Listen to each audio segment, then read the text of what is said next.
Hello. Welcome to the Turret of Pleasure here in the enchanted kingdom of Hermione, which is very happily not part of the United States of America in any way, shape, or form. So, there is that. But here we are in the Trump version 2, whether we like it or not, burning a candle in remembrance of democracy. And I thought, boy, oh boy, this is getting me down. What can I do? Well, you know what? You can laugh. You can make fun of the banality of evil. And nothing helps me do that better than the help of a professional laugh maker. That is to say, a comedian. And in my thrift store travels recently, I have come upon a variety of comedy albums that have really made a difference. And I've only got 2 of them here because I store the CDs at the studio because there's no room here. And they've already been taken there. But I have a pretty good CD library of comedy records. But I've been listening to comedy records my whole life.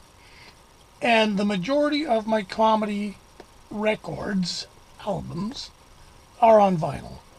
And I started thinking about, nobody's really ever done a sort of an overview of the history of the comedy album. And the comedy album is a pretty unique thing in that over the years, it's almost dead. Just that close. But at various times in the history of recorded sound, and or the music business, let's call it, comedy albums had an importance and an influence completely out of proportion to what they were and how much, especially how much they cost to make. And so this led to a couple of wild windfalls for a few people. And I want to talk about them. It's going to be a long one probably. Now, of course, I've lost it. I had it up. But the thing that got me thinking about this was like, I'm thinking a while back, what were the first comedy records? And this is a pretty hard thing to ascertain.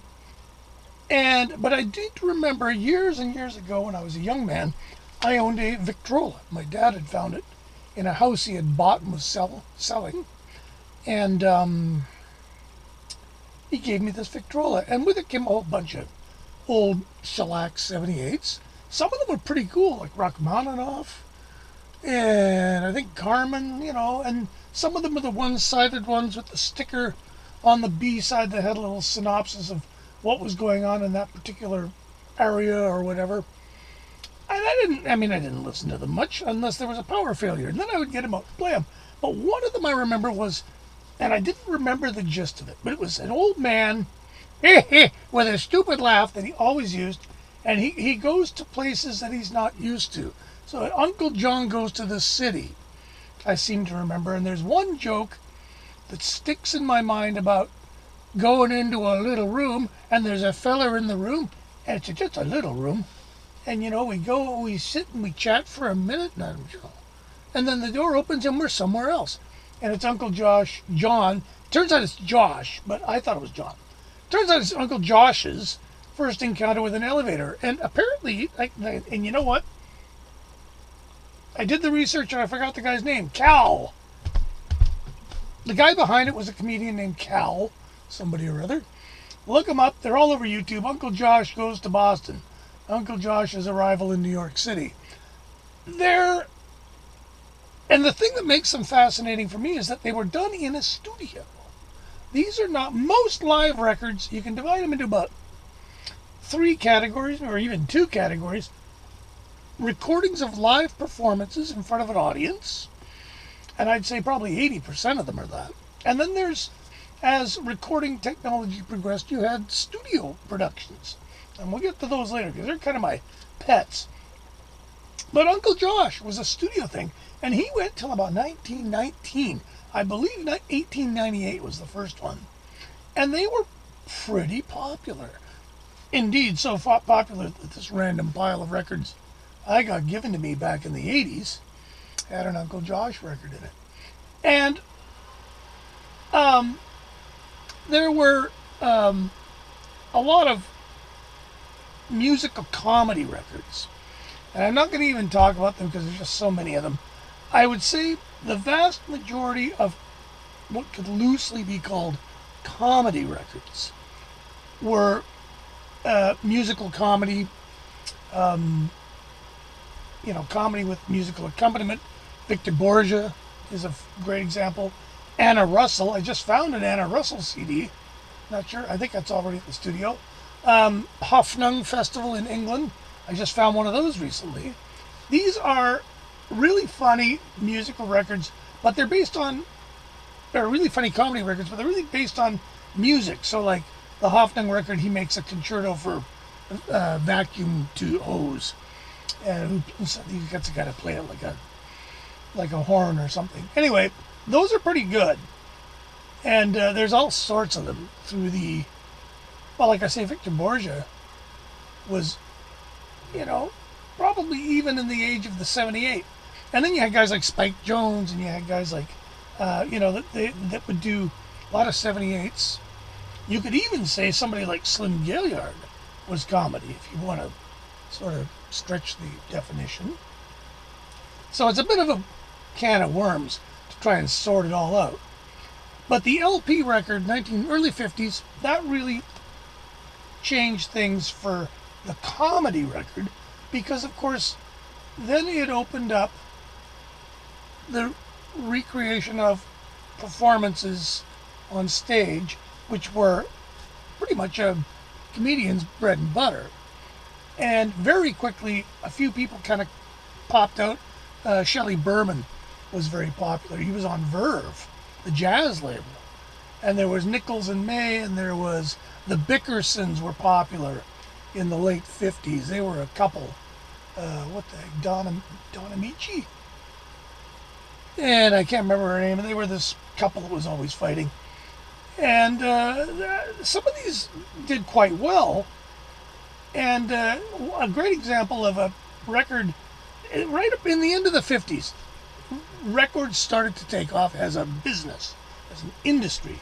You could sell a lot of records and make a lot of money, because if you were selling a record for $4 and you were giving the artist 50 cents, a million records is $3.5 million back in 1958. That's a lot of money. So they really started to hit their stride as an economic force in art. And so you kept your ears open. And one label that sort of was unbelievably in the doldrums was the then very young, 2 years old, 3 years old, Warner Brothers Records label. And they were just floundering. They had put out a whole bunch of garbage that nobody wanted to buy. They had no idea what a record label sort of was even supposed to do. And this was surprising, because the guy running them was a guy named Jim Conkling, who had brought in the LP era with Columbia, and he was a real go-getter, a real success story, but he just didn't really understand the music scene of that era. And so they put out, piano in stereo and stuff like that. Nobody bought them. And finally Jack Warner got sick of losing money 3 years in a row. So he said, shut the label down. So they got a big board meeting. Okay, Jim, we got to shut it down. No, wait, just give me a bit more time. Nope, it's not going anywhere. He goes, just give me another couple of months. So he goes scrambling. He gets a tip on this comedian he's a friend of his knows. So he meets him in Chicago. The comedian shows up on the bus, lugging a tape recorder, plays him this tape, and it's Bob Newhart. And Bob Newhart plays him this tape, and he's like, oh my God, this is brilliant. So the problem is nobody knows who Bob Newhart is. Like, nobody. Not the comedy scene, nobody. So he gets up, like literally, they were, how many hotel rooms? Okay, you got 3 hotel rooms, that's $12 each. How much is the club? How much, they just nickel and dimed it to death. And he put out The Button-Down Mind of Bob Newhart, which completely saved the company. Sold 2.5 million copies. It cost them, I'll bet it didn't cost them $500 to make, all in, for everything. And they had to find a club for him to perform at, because he didn't have any gigs. So they went to Texas, on this place in Texas. And I'm not sure, but I think they might have paid Texas. So, yeah, Bob Newhart. But I've got examples here because I want to go through some of these because there's a lot of, like, when you think about it, there's a lot of stuff. I kind of got screwed up. Here's the earliest one. I've got Best of the Goon Shows. This is a comedy record. This is a live performance. It was a radio performance. These guys were massive in Britain. Oh, look at this nice EMI inner sleeve. Woohoo! Ooh. Well, that means this is not an original pressing, and it is not an original pressing. Boy, it's a clean pressing, though, and I will guarantee you this cost me nothing, so I'll keep it. I will find space for it. Spike Milligan is the funniest man ever to draw breath in the English language, and that's really all I have to say about that. Here is the aforementioned, well, first of all, here is the aforementioned Bickersons.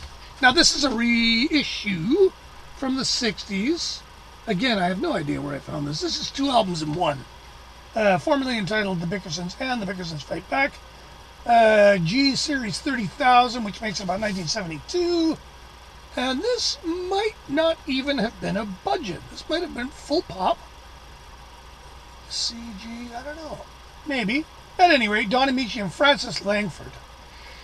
This is actually okay. It's not bad. It's dated, you know.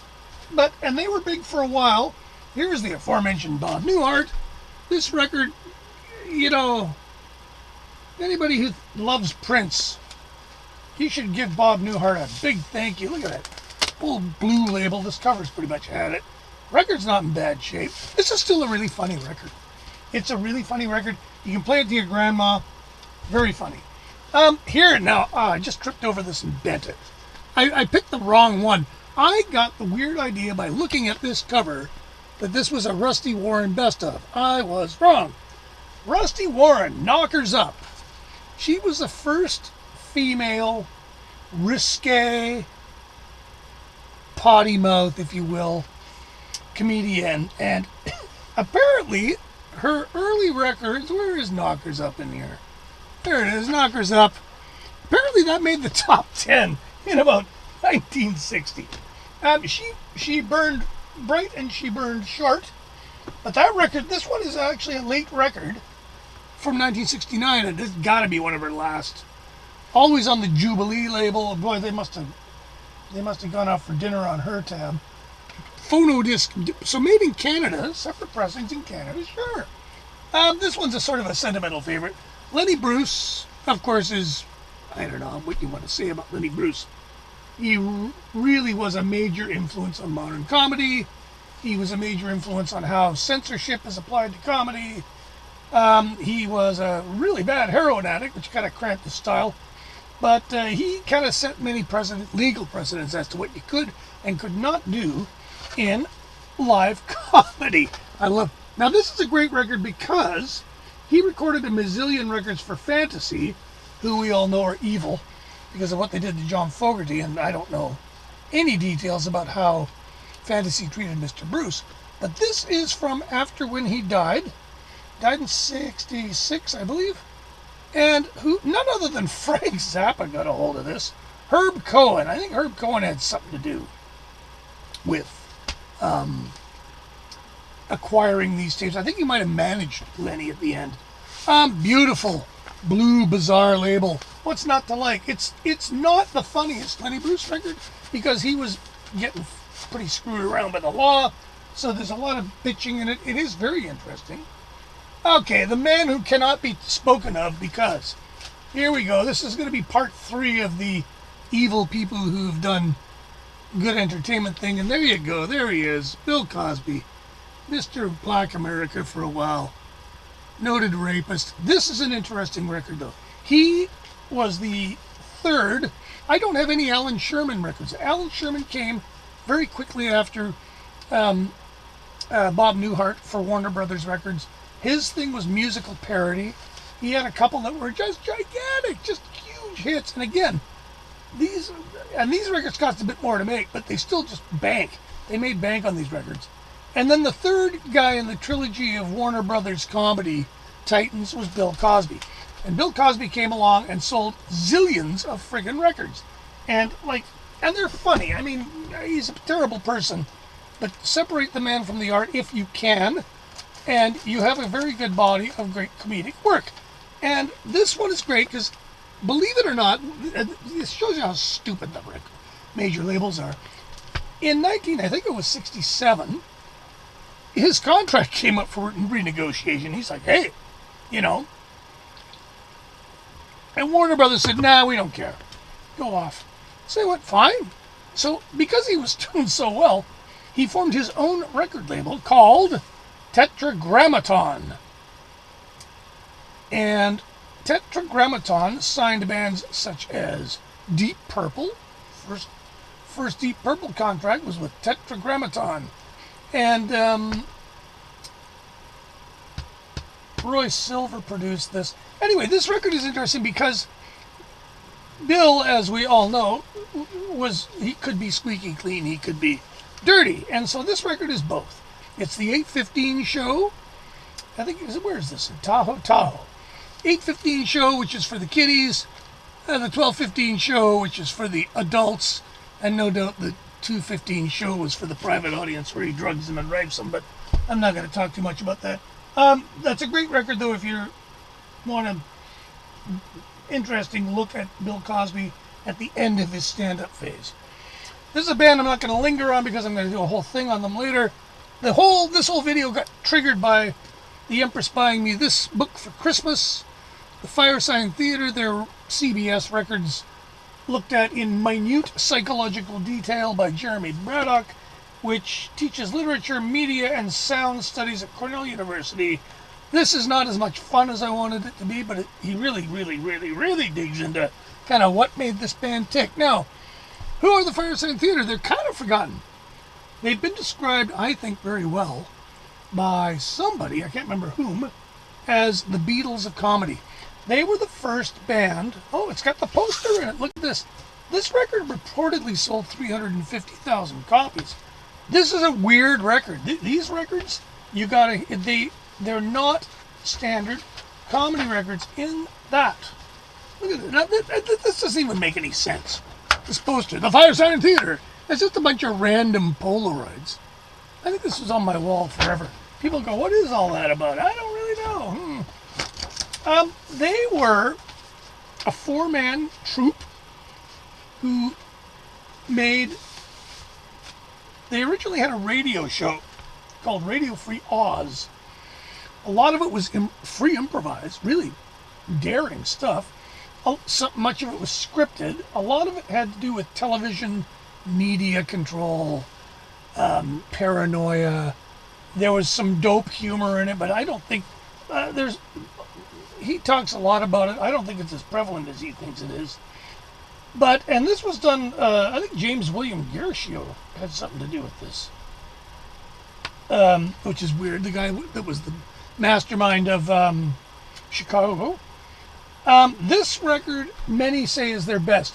It is a weird freaking record. It's basically, how do you describe this? A man is at home, an old man who's a retired actor is at home watching one of his old movies on TV, and then suddenly he's watching two of his old movies on TV, different movies, and then by the end of the record, they've somehow become the same movie. I think. These bear repeated listenings. Two of them, I think, were all bozos on this bus, and Everything You Know Is Wrong were released in quadraphonic. I've never heard the second one in quad yet. I've got them both in quad albums. Please, Rhino, put these out as quadio discs. They did 13 records. They actually, everybody in the band did a solo record at one point, which, again, I'll touch on that in another video that I'm doing someday. I'll come back to them. They're great. They were very hot by 1970. Dick Gregory. I just read a great Dick Gregory story today. This is on the Poppy label, which Milton Glaser had something to do with. And they had people like Townes Van Zandt. RCA did them. And this is a double album of Dick Gregory, black comedian. And very civil rights aware. Great story I just saw on Facebook today is he walks into a diner in the South and the lady says, "I'm sorry, sir, but we don't serve colored folks here."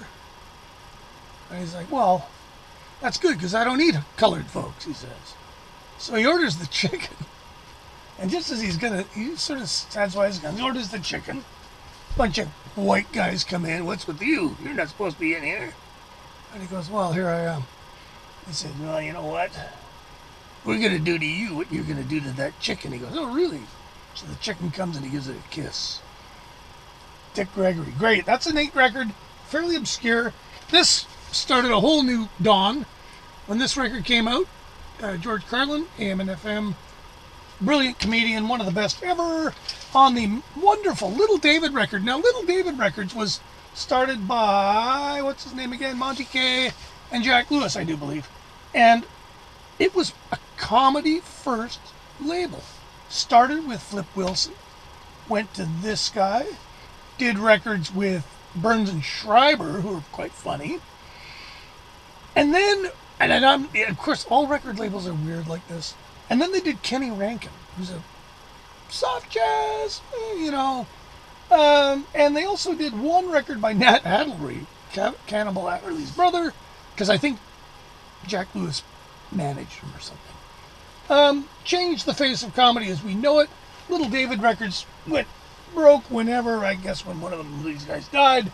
And George Carlin, to his credit, bought the label and then gave everybody who else was on it their masters for $1, which is a great thing to do. I really have a lot of respect for that. And of course, those of us of a certain age remember this record. This also launched Cheech and Chong. Their first record kind of has a soft opening. This really blew them out the door. I mean, what's not to like about a record that comes with a gigantic rolling paper in it? Now, this was a popular record then. There's, and I'm going to, full disclosure here, I was with people who took this, folded it in half, rolled a joint out of it, and smoked it. Yes, folks. In fact, I probably did it more than once.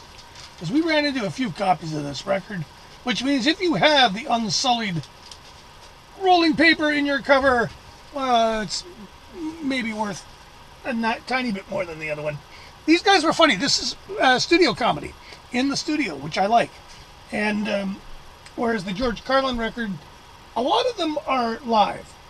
He works better with an audience. Okay, here we go. Now, this record was originally just a private tape that got circulated amongst various entertainment folks who thought it was fucking hysterical. And they're right. Derek and Clive is Peter Cook and Dudley Moore.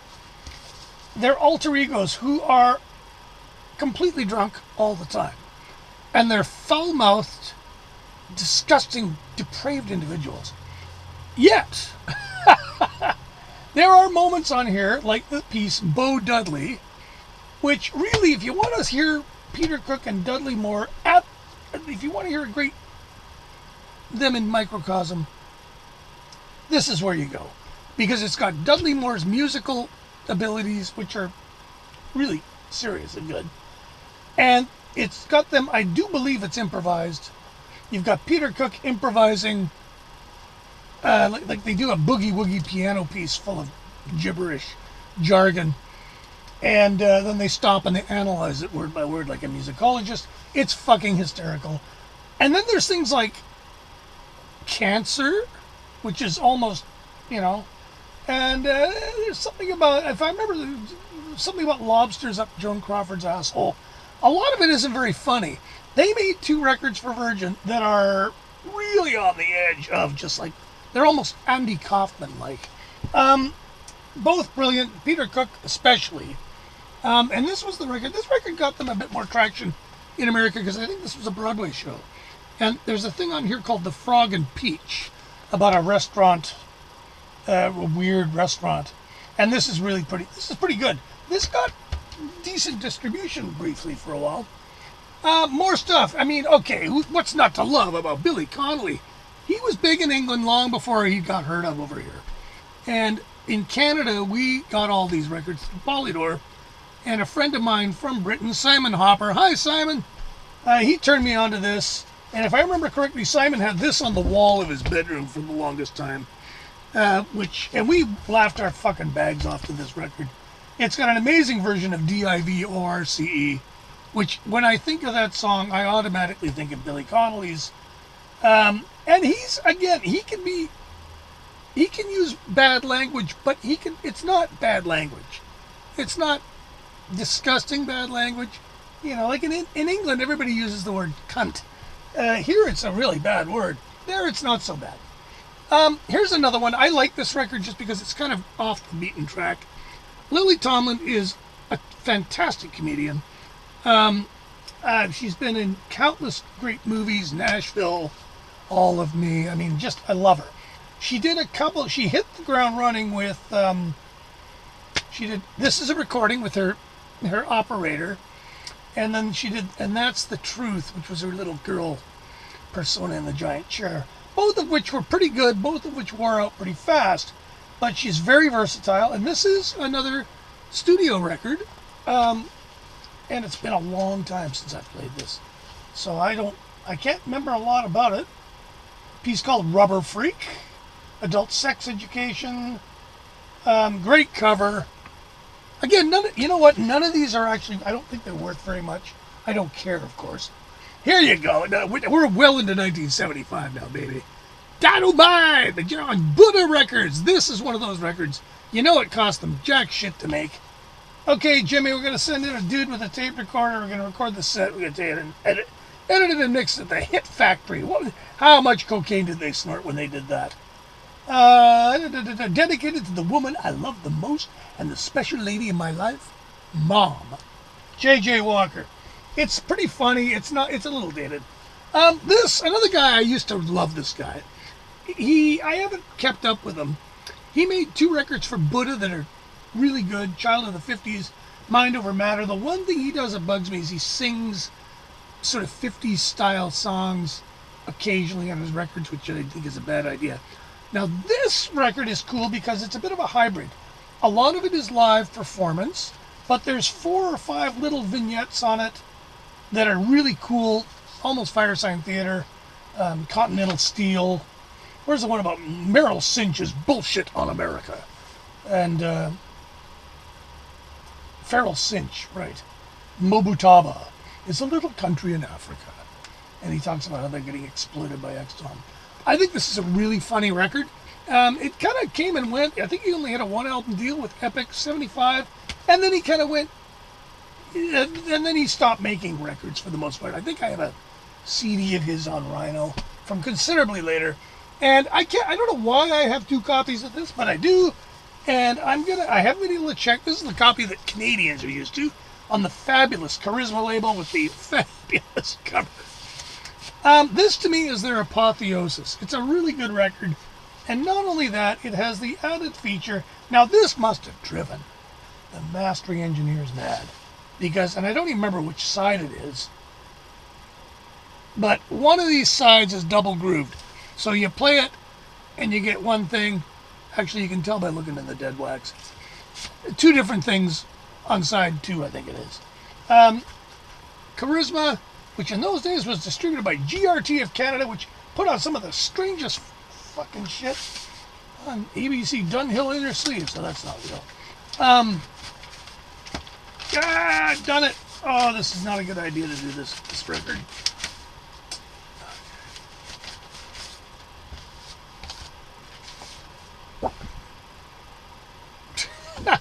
The background to history. Covers like this are a pain in the rear. Oh, that's why. So yeah, that's why you don't undo them. This is why I do have this on CD. Of course, this is the Arista version. I wonder what Clive Davis thought of this record. This is same thing. It's die cut. Same thing, pretty much. Except it's on the Arista label. Okay, now, next. Again, gigantic seller. Woohoo! This guy, he's very funny. I really like him. This is a great record. This record, now, of course, record sales figures are impossible to find. At least nothing reliable. And this record came out right as he emerged. He was on every late night show. I remember he kind of I don't want to say he broke, but he was suddenly on every late night show, and he had his banjo, and he was great. And then this record came out, and I think it sold millions of copies. This is in the New Heart category. Again, Warner Brothers Records. They seem to know. I don't know what it is about Warner Brothers, but they had a really good track record with this stuff. Okay, now we're going to get into some strange stuff. I used to sell this record when I owned a record store in about 1982 with my buddy Ian Cochran. Ian will remember this record. Robin Tyler, who is now a pretty well-known activist in the LGBTQ community and does a lot of good in that community. She's basically a bit of an icon. This is a comedy record, always a bridesmaid, never a groom. It's on the Olivia Records label, which was a, how do I put this nicely, a lesbian-specific label in the States run by, who was it again? Chris Williamson was one of them. Meg Christian was one of them. I can't remember who the main person was. And the record store that we ran had the full catalog of these albums because there was a market for them. And we found nothing wrong with lesbians making records. We thought it was fine. And so we actually had a few people go, what's with all these lesbian records? And you know, so what? What do you care? This, needless to say, it only sold to a small group of people, kind of preaching to the choir. It's funny, but I didn't find it hysterically funny, even when I tried to adjust my head. And another one from the past, these guys are uniquely Canadian from the Maritimes, McLean and McLean. Sporadically hysterical, sometimes inscrutable, and if I remember right, this is on Elmo Combo Records. How's it? It's not even in their sleeve. Oh, you bad record collector. Oh no, there it is. It's just not in it. Okay. These guys they were nightclub draws all over Canada. They were pretty dirty. They could be dirty. They were very clever and funny. Oh, I've even got the original inner sleeve. Look at that. This might be worth $5. And so on and so forth. And then, as records turned into CDs, we started getting comedy CDs. And I don't have many of them here because they always end up going to the studio, but things like Andrew Dice Clay put out a double CD, which I am going to confess I have listened to maybe less than 1% of that. And here he gets stuff like this. Now this guy, I don't find him particularly funny, but I'll pay $0.25 for it just to hear what the Trump crowd thinks is really funny. And this is old. This is not even that new. I think this is like 96 or something. And again, if I find these for cheap, well, no, sorry, wrong, 2005. Okay. I confess, I haven't heard this yet. I'm not really in a hurry to, oh, hello, the Emperor's back. But we'll see. I mean, I'm going to keep it because it's a document of something. And the thing that started all this, other than the book on the fire signs, is Norm Macdonald. Maybe my favorite comedian, certainly one of my very favorites. Gone too soon. This is on Comedy Central Records. And I found, while the inauguration was on, I was listening to this. And I was laughing. I almost hurt myself. So I figure that's the only cure to Trump, is guys like Norm Macdonald. It's pretty funny. Hey, what do you think? The other thing I've got here, and we're having a little meeting here with the Emperor, who I think is demanding treats. But we'll have to just, you're going to have to wait just a minute. And the other thing I had to show you was, for you vinyl freaks out there, and I feel your pain, but here you go. My stepchild got this at a gig with John Mulroney, who I will confess, I'm not familiar with him. I don't keep up with modern TV and stuff. He's pretty darn funny. This is on Netflix Records, vinyl record. And so this made me happy. And River gave me this because, of course, they don't have anything to play it on. And nice big thick piece of wax. Look at that. Netflix label. Cool, eh? And so there you have it. The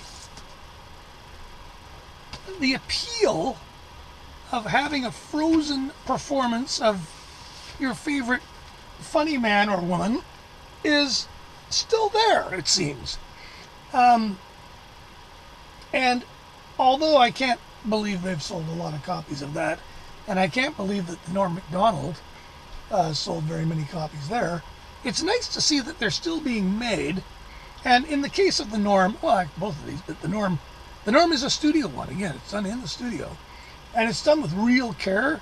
There's a big long thing where they got a guitar player through the middle of it, and at one point they need some flashy guitar playing, and they get Dean Parks in, who played with Steely Dan, amongst other people. He comes in to do the guitar parts on it. So they took it. Brooks Arthur did a good job. They did it very professionally, and it's really well done, and it's really funny. So that's my quick overview of the whole history, 1898 to 2025 comedy records. I know I've missed tons of things here, so you can point them out, and I'll go, yep, I could have, yep. But I could only drag so many records over here from the studio. I've got about, I don't know, 500 or 600 LPs and about 200 CDs. So there's a lot of stuff that fell. Flanders and Swan. The musical comedy, I might do one of those later, because it's quite different. Musical comedy was much more prevalent, especially in the early days. And things like Weird Al is musical comedy. So it's a much broader subject, and I didn't want to try to take on too much. So I tried to stick to the spoken word stuff and the studio stuff, because the studio stuff is the most fascinating for me, because you're not only thinking about what you're saying or what voice is going to say it, but you're thinking about what effects are we going to use on the things. Fireside and Theater are great for that. I'm going to do another one on them later. Anyway, thanks for watching, and don't forget to subscribe and hit the notifications button and all the other things you're supposed to do to help me continue making these. I like making them. They're fun. And look after each other. It's going to be a long 4 years. So keep your head up. Keep laughing. Don't take any shit from Whitey. And we'll talk to you later. Thanks for watching.